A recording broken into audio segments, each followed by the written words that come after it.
Monday morning from 9 o'clock on BBC Scotland Now. From caramel sutra to peanut buttercup, Bob Marley's One Love, Ben & Jerry's is an ice cream to match everybody's taste.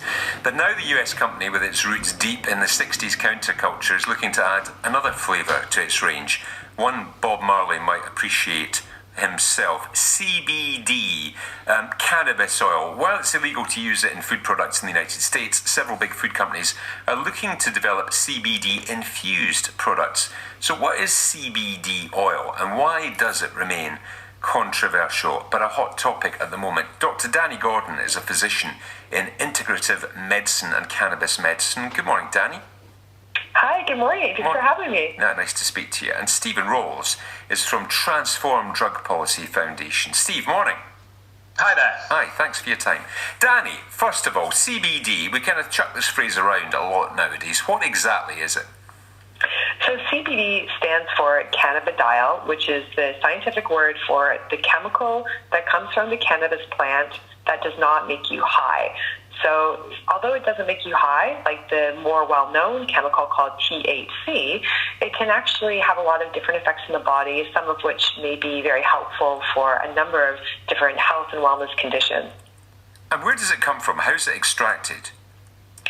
So it can be extracted in a few different ways. Basically, the CBD comes from the flower of the cannabis plant. So you start with this flower, and actually you can take the flower and you can put it in a vaporizer and actually get CBD off of the flower itself, or recreationally even smoke the flower to get CBD. Of course, we don't advocate smoking because it causes other problems in the lungs. But with CBD oil, this flower is processed using a process called CO2 extraction. Basically, they put the flower under high pressure and high heat, and they make what's called an oil, and they extract the CBD using this process. And at the end, you have an oil that's very rich in CBD, and sometimes they process it further, so it becomes just CBD. They take all of the other plant chemicals out of it, which is called the CBD isolate. And then sometimes they keep the other chemicals in it, or they add them back in at the end, and that's called the full spectrum CBD oil. And just so we're clear on this is legal in the UK? So CBD from hemp cannabis is legal. What that means is the cannabis plant has different strains, just like we have different strains in different species of tomatoes now. We have, the different colored one, and we have the heirloom tomatoes. Cannabis is the same way.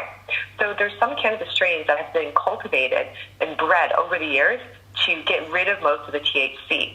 So any cannabis hemp-derived product that has less than 0.2% THC is legal in the UK, and hemp-derived CBD is what these products is being made from. You're a doctor, Danny. What do you think CBD is good for?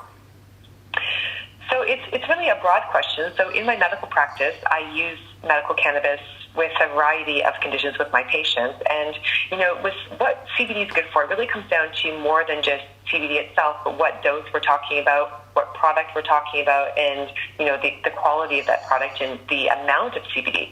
So CBD at significant doses can help with anxiety. It can help with inflammation.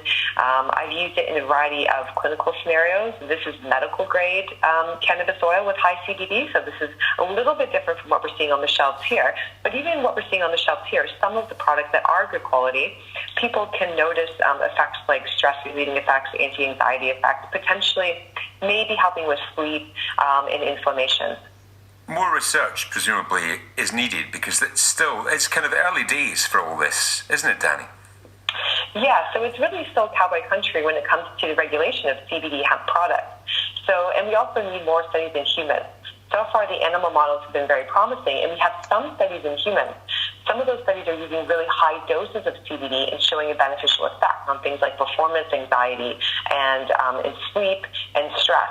But we certainly need more research, and we also need a way of standardizing these products so we know what the value chain of these products are, what the final product actually contains in it. Because many of the things that are sold on the shelves actually don't contain what they say on the label, and that's another part of the problem. Okay, Steve Rolls from Transform Drug Policy Foundation. Why does CBD remain controversial?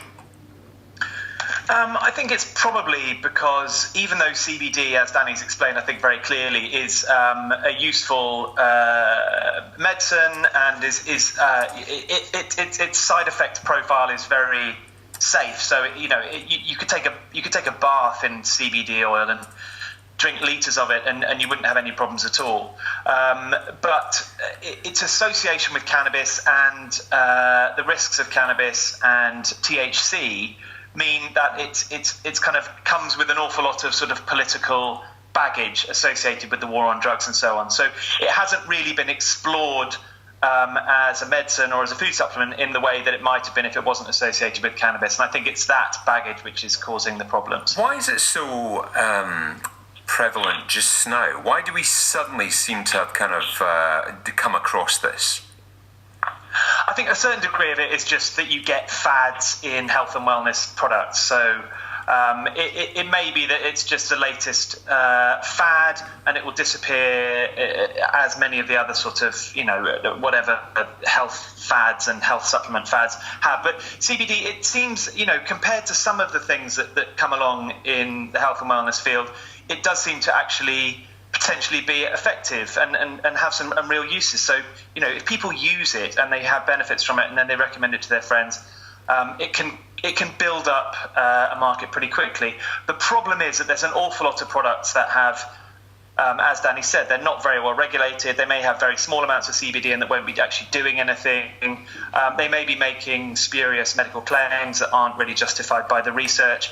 And it's quite difficult to kind of fight your way through the thicket of sort of alternative medicine marketing nonsense and get to the actual real potential benefits. I mean, there's very strong evidence that CBD as a medicine can be useful for certain types of epilepsy, and as Danny said, there's compelling evidence that it's going to be useful for certain forms of anxiety and inflammation and perhaps as a sleep aid and so on. But the research, because of the historical legacy of the war on drugs, is quite inadequate for a lot of those conditions, and is playing catch up. And in the meantime, you're getting an awful lot of, CBD infused hummus and that kind of nonsense. That's not a joke. That's a real product. No way, really? These things being yeah, absolutely. And probably, if you've smeared a bit of that on your bagel, it's not that is not going to have any medical impacts at all. But so it's important to try and separate out a lot of the sort of spurious health and wellness marketing nonsense from the legitimate medical research and potentially very important uses of this as an emergent medicine. But a lot of what we're seeing is a sort of health and wellness supplement product fad, which will probably disappear when the next whatever it is comes along. So Ben and Jerry's are just jumping on the bandwagon, do you think, Steve, with their ice cream?